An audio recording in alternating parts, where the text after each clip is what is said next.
முதல்வன் படத்துல வர்ற மாதிரி ஒரு நாள் முதல்வன் ஆகணும் அப்படின்னு சொல்ற மாதிரி அந்த பரம்பு மலை காட்டுக்குள்ள சென்று வாழ்வதற்கு ஒரு நாள் கிடைக்குமா என நாம் எல்லோரையும் ஏங்க வைத்திருக்கிறது தோழர் சு வெங்கடேசன் அவர்களுடைய எழுத்து. பாலின சமத்துவ சுவை. ஒரு பெண் குழந்தை தானே, அவளுக்கு நான் ஏன் இதையெல்லாம் கற்பிக்க வேண்டும், அல்லது நான் செய்கிற செயல்களில் அவளுடைய தீர்மானங்கள் எப்படிப்பட்டதாக இருக்கும் என்பதை பற்றி அங்கவையை கண்களில் பார்த்து தெரிந்து கொள்ளும் பாரி எப்படிப்பட்ட ஒரு நாயகனாக இருந்திருப்பான் என்பதற்கு ஒரு சிறு சான்று. இந்த கதையில ஒரு காதல் கதை இருக்கிறது.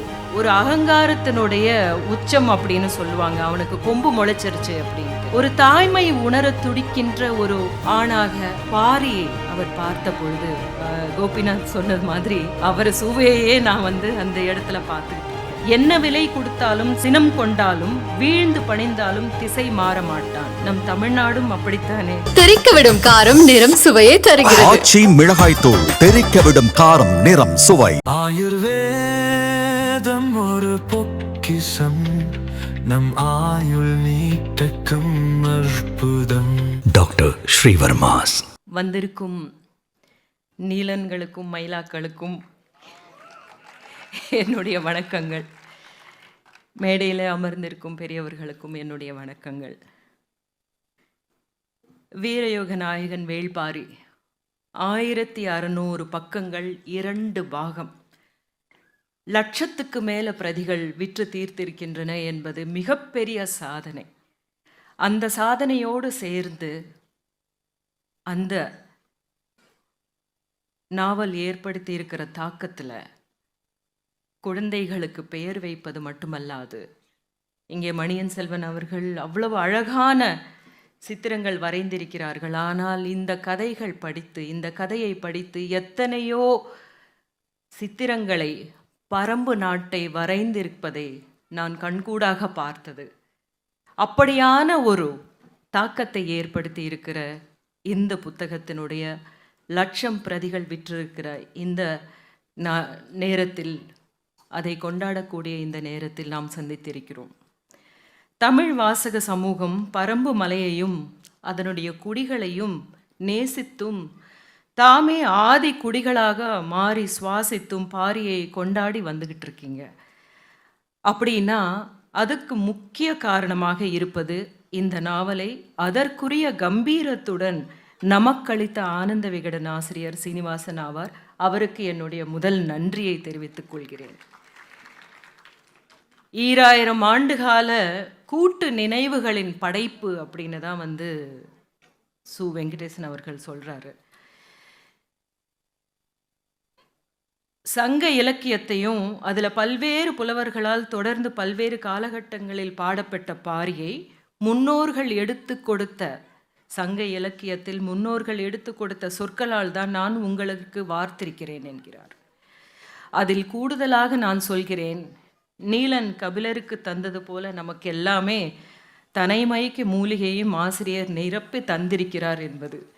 அந்த மயக்கத்திலிருந்து இன்னும் தெளிவவில்லை என்பதற்கு ஒரு சான்று என்னவென்றால், நான் வேள்பாரி வாசகர் வட்டத்திற்குடைய ஒரு நிகழ்ச்சிக்கு என்னை அழைத்திருந்த போது போனேன். அவர்கள் கொண்டு வந்திருந்த பை முதல் கொண்டு, அவர் கொடுத்திருந்த பேனா முதல் கொண்டு, அவர்களுடைய இந்த புக்கு முதல் கொண்டு எல்லாத்திலேயுமே வேள்பாரி இருந்தது மட்டுமல்லாது அவர்களுடைய மொழியிலேயுமே வேள்பாரி இருந்தது. அந்த தனை மயக்கி மூலிகையினுடைய அதிலிருந்து இன்னும் வெளியே வராமலேயே தமிழ் வாசகர்கள் சமூகம் உலவிக் கொண்டிருப்பதை நான் கண்கூடாக பார்த்து ரசித்திருக்கிறேன். அதற்கு ஒளிப்பாய்ச்சிய மணியன் செல்வர் அவர்களின் தூரிகையை கூட அந்த மூலிகையில் நனைத்து தான் பரம்பு நாட்டையும் மயக்கும் காதல் கணங்களையும், அந்த காதல் கணங்களை நமக்கு எவ்வளவோ அழகாக, இப்படியெல்லாம் நாம் காதல் செய்ய வேண்டும் என்கிற ஒரு ஏக்கத்தை உருவாக்கிய காதல் கணங்களையும் நமக்கு கொண்டு வந்து கண்முன்னே நிறுத்தி இருக்கிற மணியன் செல்வன் அவர்களும், போர் என்பது எப்படிப்பட்டது, போர் எப்படிப்பட்டதாக இருக்க வேண்டும், எப்படிப்பட்டதாக இருக்கக்கூடாது என்பதை பற்றி மிகவும் அழுத்தமாக விசாரித்த இந்த புதினத்தினுடைய போர்னுடைய சித்திரங்கள் இவை அனைத்தையும் அவர் வரைந்திருக்கிறார். என்றென்றும் வேள்பாரியின் உலகில் நாம் வசிக்க ஆசைப்படும் வண்ணங்களை அவர் நமக்கு குழைத்து தந்திருக்கிறார். அதற்கு நன்றி மணியன் செல்வன் அவர்களுக்கு. மணியன் செல்வன் அவர்களுடைய பரம்பு நாட்டை ஒத்த சித்திரங்களை எத்தனையோ நான் வாசகர்கள் வரைந்திருக்கிற சித்திரங்களை பார்த்திருக்கிறேன். முதல்வன் படத்தில் வர்ற மாதிரி ஒரு நாள் முதல்வன் ஆகணும் அப்படின்னு சொல்லிட்டு சொல்கிற மாதிரி அந்த பரம்பு மலை காட்டுக்குள்ளே சென்று வாழ்வதற்கு ஒரு நாள் கிடைக்குமா என நாம் எல்லோரையும் ஏங்க வைத்திருக்கிறது தோழர் சு. வெங்கடேசன் அவர்களுடைய எழுத்து. அதை எதற்காக அந்த ஏக்கம் நமக்குள் ஏற்படுத்தி இருக்கிறது என்று யோசித்தால் அதில் அந்த சொற்களால் அவர் வடித்த ஆதி குடிகளுடைய காடனைத்து வாழும் வாழ்வும் வேறுபாடற்ற பேதமற்ற வாழ்வு நிலைதான் நம்மளை அப்படி ஏங்க வைத்திருக்கிறது. எப்பொழுதுமே நாம் அப்படியான ஒரு வாழ்க்கைக்காக ஏங்கிக் கொண்டிருக்கிறோம் என்பதுதான் இந்த வேள்பாரியின் பரம்பு நாட்டை இன்னும் நாம் அப்படியே நம் மனதில் தூக்கி பிடித்து கொண்டாடி கொண்டிருக்கிறோம் என்று நினைக்கிறேன். அதிகாரம் நுழையாத இடத்தில் அன்பு தழைக்கும் என்று பரம்பு குடிகளின் ஒவ்வொரு நகர்வையும் சொற்சுவையோடு வரைந்திருக்கிறார் ஆசிரியர். இங்கே சுவை என்று நான் குறிப்பிடுவது மிக முக்கியமான ஒரு வாக்கியம்.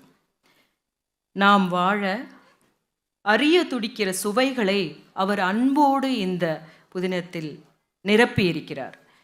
எல்லாம் தெரியும் அப்படின்ற கர்வத்தோட வந்த கபிலர் காடறிவதும் அவரே அந்த காட்டினுடைய கதையாவதும் நாவல் வகைகளின் தேர்வதில் கணிக்கப்படும் அனுபவத்தை பார்த்து வியப்பதும் பிறகு பாரியின் உள்ளார்ந்த நட்புக்குரியவராவதும் நட்புச்சுவை. பாரியுடன் எதை பேசவும் ஆதினிக்கு இருந்த உரிமை, பார்வையிலேயே தந்தையுடன் உரையாடும் பெண் குழந்தை அங்கவையின் மதிக்கூர்மைக்கு களமமைத்த பாரியின் வளர்ப்பு, பாலின சமத்துவ சுவை. ஒரு பெண் குழந்தை தானே, அவளுக்கு நான் ஏன் இதையெல்லாம் கற்பிக்க வேண்டும், அல்லது நான் செய்கிற செயல்களில் அவளுடைய தீர்மானங்கள் எப்படிப்பட்டதாக இருக்கும் என்பதை பற்றி அங்கவையை கண்களில் பார்த்து தெரிந்து கொள்ளும் பாரி எப்படிப்பட்ட ஒரு நாயகனாக இருந்திருப்பான் என்பதற்கு ஒரு சிறு சான்று. அந்த பாலின சமத்துவ சுவையை அவர் தந்திருந்திருக்கிறார். காற்றை போல வேகம் எடுக்கும் அளவனோடு சேர்ந்து பாயும் பாரியின் தோழமை சுவை, பாரியையே உறைய வைக்கும் முதுநாகினியின் அறிவின் துணை தேடுதல், அவன் தேக்கனுடன் திட்டம் தீட்டும் சாதுரியம் பேச்சும், குறிஞ்சி மலரில் மலர்தல் கண்டு குறிஞ்சி மலரின் மலர்தல் கண்டு வயது கணிக்கும் பழையனுடன் பாரி செய்யும் தர்க்கங்கள். அதாவது குறிஞ்சி மலருடைய வயதை கண்டு கொண்டுதான் தன்னுடைய வயதை அவர் சொல்கிறார் என்கிற அந்த பழையனுடன் அவர் செய்யும் தர்க்கங்களும் இதனுடைய அறிவு சுவையாக தந்திருக்கிறார். இவற்றுக்கெல்லாம் மேலாக நான் ரொம்பவுமே விக்கித்து போன ஒரு இடம் என்றால் அது மனம் வெதும்பிய பொற்சுவை. ஒரு நோக்கு பாரியை பார்க்க வேண்டும் என்று இருந்தாலும் பார்த்து விட்டால் ஏன் எப்படியாவது வணங்கி விடுவோமோ, அவரை காமித்து கொடுப்போமோ என்கிற ஒரு பயத்துடன் பாரியை மனதில் வணங்கி கொண்டு உயிர் நீர்த்தாள். அவருடைய தைரிய சுவை, பொற்சுவை மூலமாக அவர் சொல்லி இருக்கிற எத்தனையோ விஷயங்களில் தைரிய சுவைதான் எனக்கு மிக முக்கியமாகப்பட்டது. இவர்களின் இந்த அன்பின் வரைபடத்திலுடைய நம் மனமெல்லாம் சிக்குண்டிருக்கிறது. இப்படி உணர்வுகளோடு போகும்போது கோபிநாத் அவர்களுடைய பேச்சில் சொன்னது போல சில விஷயங்களை இங்கே சொல்லிவிட வேண்டும் என்கிற ஒரு உந்துதல் இருக்கிறது. ஏனென்றால் இந்த வார்த்தைகளை உச்சரிப்பதே அவ்வளவு இனிமையாக இருக்கிறதனால் இந்த மேடையில் இந்த வார்த்தைகளை நான் உச்சரிக்க வேண்டும் என்று நினைக்கிறேன். திசைவேழரின் கால கணிப்புகளை சொல்கிறார். 60ஆம் கோழி இறைச்சி யாருக்கு ஏன் கொடுக்கப்படுகிறது எனும் புரிதலும் சொல்கிறார். வெண்சாந்து உருண்டை கொண்டு சிறு பூச்சியை கூட அண்டவிடாமல் கிடை மாடுகளை காப்பாற்றிய அதே இனம் எரிச்சாற்று பச்சிலையை அரைத்து அம்மாடுகளுக்கு கொடுத்து நேர்ந்த இக்கட்டை போக்குவது. இவை அனைத்துமே காட்டிலே நடந்திருக்கின்றனவா என்றால் சிலது நடந்திருக்கின்றன என்பதுதான் தெரிந்து கொண்டது. காண வெள்ளருக்கு செடியின் நீர் உறிஞ்சும் திறன், கூவல் குடியினரின் காரிக்கொம்பு ஒலி, கொல்லிக்காட்டு விதையும் திரளி மரமும் சாவகப் பறவைகளும் தும்முட்டிச்சாரும் நாகினிகளின் தீக்களி, ஆலா குதிரை, யவன நாட்டின் பாவை விளக்கு, எலிமயிர் போர்வை, நெருஞ்சிப்பூ, வண்டு கடிமரம், சென்று கொடி புகை, சாமப்பூ, தில்லை மரத்தின் புகை, நரந்தம்புல் மனம், அன்ன மகிழரசி, பால் கொரண்டி செடி, வெற்றிலை இறை. இந்த கதையில ஒரு காதல் கதை இருக்கிறது. அது கோவன் செம்பா காதல் கதையில் விரிகொம்பு, இடிமேலி, கொல்லிக்கொம்பு போன்ற மாடு வகைகளை சொல்கிறார். அவற்றை ஐவகை கல்பட்டங்கள் கட்டி வேறுபடுத்தும் அம்சங்கள் என இந்த காடறிதல் நிகழ்வில் எத்தனை எத்தனை பாடங்கள் நமக்கு புகட்டி இருக்கிறார். அந்த பாடங்கள் அனைத்தையும் மீண்டும் ஒரு முறை வாசிக்க வாய்ப்பளித்த இந்த நிகழ்ச்சிக்கு நான் நன்றி தான் சொல்லுவேன். திசைகளை கண்டறிய திணறும் மூவேந்தர்கள் பரம்பு நாட்டின் தேவவாக்கு விலங்கை கொண்டு உலகை ஆள காணும் கனவு, அதற்கான திட்டங்களை தான் இந்த கதை சொல்கிறது. இது இன்றளவில் தமக்கான திசையை கண்டறிய திணறுபவர்கள் நம் மொழியை, நம் தனித்துவத்தை தகர்க்க நினைப்பதை ஒத்து இருக்கிறது என்று நான் நினைக்கிறேன். இதிலுள்ள தேவவாக்கு விலங்கு நமது சமூக நீதி. நாமெல்லாம் தலை நிமிர்ந்து கொம்புகள் முளைத்தவர்கள் என்று சொல்லிக் கொள்ளலாம். கொம்புகள் முளைத்தது என்பது ஒரு அகங்காரத்தினுடைய உச்சம் அப்படின்னு சொல்லுவாங்க. அவனுக்கு கொம்பு முளைச்சிருச்சு அப்படின்ட்டு. ஆனால் இங்கே நீலன் கபிலரிடம் சொல்கிறாரு, காட்டை பொறுத்தவரை கொம்பு என்பது அந்த மரத்தின் வேராகும். அப்படி என்றால் நாம் அனைவரும் கொம்பு முளைத்தவர்கள் என்று சொல்வது சரிதான் என்று எனக்கு படுகிறது. திடமாக நம் மண்ணில் வேரூன்றியவர்கள் தானே நாம் அனைவரும். அதனால் நாம் அனைவரும் கொம்பு முளைத்தவர்கள்தான். அதை பார்த்துத்தானே அச்சப்படுகிறார்கள். வேள்பாரியில் சில பெயர்கள் போக மற்றவை அனைத்தும் ஆசிரியரனுடைய கற்பனையே அப்படின்னு அவரே சொல்லியிருக்காரு. அப்பெயர்கள் எத்தனை பெற்றோர்கள் இந்த குழந்தைங்களுக்கு வச்சிருக்காங்க அப்படின்றது. ஆனால் முக்கியமாக வெங்கடேசன் அவர்கள் சொல்கிற 2 பெயர்களை நம் முன்னாடி கொண்டு வைக்கிறாரு. அதில் உதிரன், இரவாதன். இந்த 2 பெயர்களும் கீழடி அகழ்வாயில் கண்டெடுக்கப்பட்ட பெயர்கள். சுமார் 2300 ஆண்டுகளுக்கு முன் மண்கலயத்தில் எழுதப்பட்ட பெயர்கள். இப்பெயர்கள் இலக்கியத்தில் வேறெங்கேயும் இல்லை. வேள்பாரியில் மிக முக்கியமான 2 கதாபாத்திரங்களாக இப்பெயர்கள் உருவம் கொண்டு நிற்கின்றன. சங்க புலவர்களின் கவிதைக்குள்ளும் கீழடியின் அகழாய்வு குழிக்குள்ளும் இருந்து எழுந்து வந்துள்ளனர் இரவாதனும் உதிரனும் என்று சொல்கிறார் வெங்கடேசன் ஒரு பதிவில். இந்த காலகட்டத்தில் எங்கள் தோழர் செய்த மிக முக்கியமான வேலை இது என்று நான் நினைக்கிறேன். இங்கே ஒரு படைப்பாளர் சமூக சிற்பியாகிறார். ஒரு இடத்துல சொல்லியிருக்காரு, உணவு விளைவைக்கையில் அந்த விதைகளை அங்கு கொண்டு சேர்த்த பறவையின் சிறகின் இறகை எடுத்து அதை நட்டு வைத்து மரியாதை செலுத்துவார்கள் என்று. அப்படி அந்த சிறகை நட்டு வைப்பது அதன் மூலம் நமக்கு கிடைத்த உணவுக்கு நன்றி சொல்லும் ஒரு முறை. இரவாதனையும் உதிரனையும் மிகப்பெரிய கதாபாத்திரங்களாக்கி அதன் மூலம் நீங்கள் கீழடி சிறகை இலக்கிய பரப்பில் நட்டு வைத்து மரியாதை செய்ததாக நான் பார்க்கிறேன் தோழர். அவரது சில பதிவுகளை இங்கே நான் எடுத்து சொல்ல வேண்டும் என்று விரும்புகிறேன்.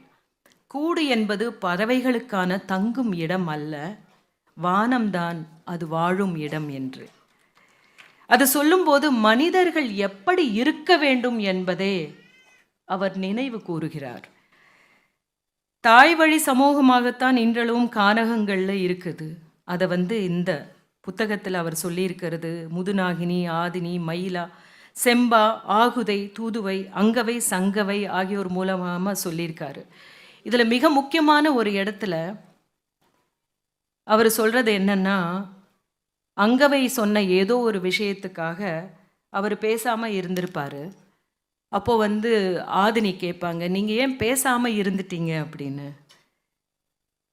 நம் பிள்ளைகளிடம் நான் தோற்று போகும்போதும் விட்டு கொடுக்கும்போது தான் ஒரு ஆண் தாய்மையை உணர்கிறான் அப்படின்னு சொல்கிறாரு. அந்த இடத்துல ஒரு தாய்மை உணர துடிக்கின்ற ஒரு ஆணாக பாரியை அவர் பார்த்த பொழுது,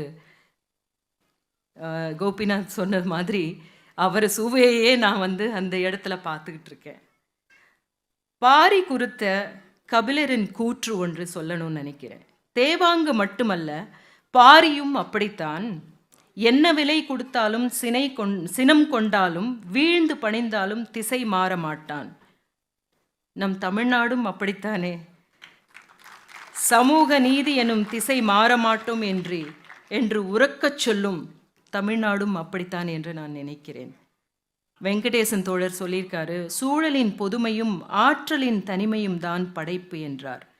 அவரின் இப்படைப்பு பொதுவுடைமை பேசிய பாரியின் ஆற்றல் என்று சொல்லிக்கொண்டு இந்த வாய்ப்புக்கு நன்றி. தெறிக்கவிடும் காரம் நிறம் சுவையை தருகிறது. ஆச்சி மிளகாய் தூள் தெறிக்கவிடும் காரம் நிறம் சுவை. ஆயுர்வேதம் ஒரு பொக்கிஷம், நம் ஆயுள் நீட்டக்கும் அற்புதம். டாக்டர் ஸ்ரீவர்மாஸ்.